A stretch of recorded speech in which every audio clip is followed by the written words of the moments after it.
On the last day of 1986, the plush DuPont Plaza Hotel in San Juan, Puerto Rico was booked to capacity with American tourists. Hundreds of people were packed into the casino on the second floor when tragedy struck. Most of the footage you'll see was taped as a desperate fight for life began. Because it was New Year's Eve, the casino was closing early. And so I said I was going to go in with some of my friends and play for a while. John Benevento and his family had come to San Juan to spend Christmas vacation sunning and gambling. My friend Pat Massaro was on a losing streak, and so we walked out.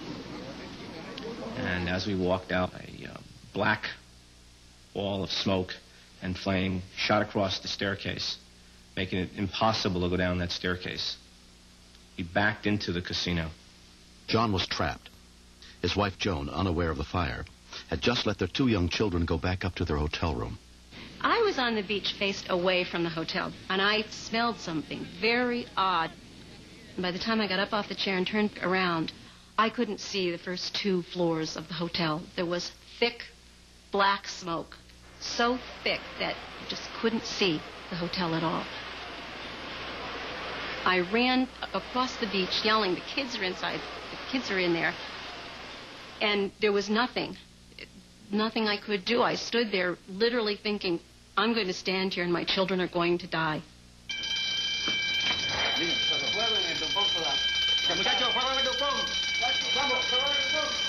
Around 3:40 p.m., the calls for help began to come in. A fire had exploded across the lower floors of the DuPont Plaza, blocking all exits. Hundreds of guests and workers were trapped, including more than 300 in the crowded casino. In a short period of time, the casino turned into a mob scene. Chaos, people on fire, screaming. Blackjack table stools were starting to fly through the windows. People were tossing them out the windows, see if they could break them. Bodies, people were starting to fling themselves through the windows. So that's when I decided to go out the window. When I landed on the cement, the fire just roared, and when I looked up, I mean, everybody was on fire.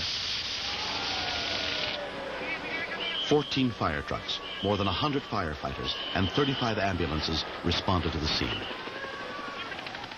The front side of the entrance of this hotel was so big, which prevented our ladder truck to reach no higher than the first or second story.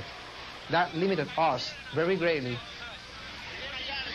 When Puerto Rico's interagency disaster coordinator, Ephraim Amott, arrived on the scene, the fire was burning out of control. The heavy smoke that was coming out of the hotel was a nauseous and toxic smoke. So toxic that people can die with just by having 2 or 3 respirations. Flames all the way up the wall, up to the 6th or 7th floor. There was a lot of people still in the building, yelling for help. Linda and Michael Wolf had left their 2 teenage daughters by the hotel pool just before the fire broke out. We were in a store, and I started smelling smoke. We couldn't understand what it was. We didn't know what it was. And somebody yelled that it was the hotel on fire.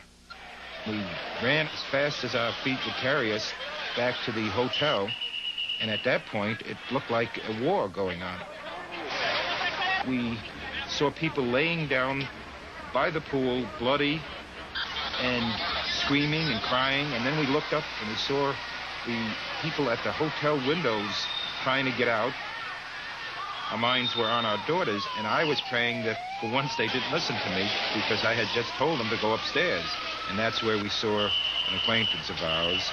And he told us, oh, yes, he had just seen the girls walking upstairs to the room. Inside the hotel, people were beginning to panic. The dense smoke funneled up the stairwells and elevator shafts, driving people out to the balconies and up to the roof, including fitness instructors Nick Busey and his wife Bonnie, then 6 months pregnant. When we got up to the penthouse, we were just hoping to find a way out, to get fresh air. There was a lot of smoke coming up different sides of the building, and what people were trying to do was just hover to one side to the other side as the smoke came up. While on routine patrol, police helicopter pilot Julio Colon spotted the smoke rising from the hotel. I saw people coming out to the roof. By that time I was thinking those people getting burned in there, and I I don't believe I can do anything. The roof was not built for helicopters. There was not even enough space between the elevator shaft and the edge of the roof for a safe landing. I started thinking I had to do something. I have to do something, and it has to be now. I was the one who can help them, so I had to try hard, and I did it. I made the landing. With only a few feet to spare between the blades and the wall, Julio landed precisely on the extreme corner of the roof. Bonnie Busey was among the first 6 women and children taken in this small, overloaded chopper. But with people streaming up to the penthouse at an alarming rate, it would take all night to get them down, and they might not have that much time. I started calling for help.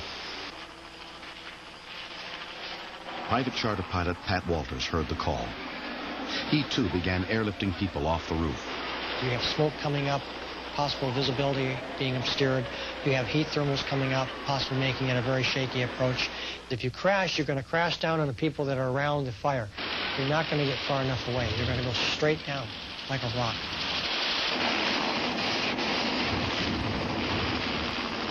I expected Nick to be right behind me in the next helicopter. 2 or 3 helicopters came in. There was, my husband wasn't there. So I was getting a little bit worried. Police officer Oscar Araya volunteered to be dropped on the roof to help organize the rescue. There he found Nick Busey. I saw a guy pulling people from the balcony to the top of the roof and said to him, I need you to help, because I was alone and we have too many people up there. He answered right away, okay, no problem, I stay with you. And he gone back and stay pulling people from the balcony to the top of the roof. It was like God have somebody up in there to help us in the rescue, and that was Nick. They wouldn't let you go anywhere near the front of the DuPont. There were hundreds of people just lined up, watching the fire, watching what was going on. I was just beside myself how I can go on without my daughters, not knowing whether they were alive or dead. When we continue.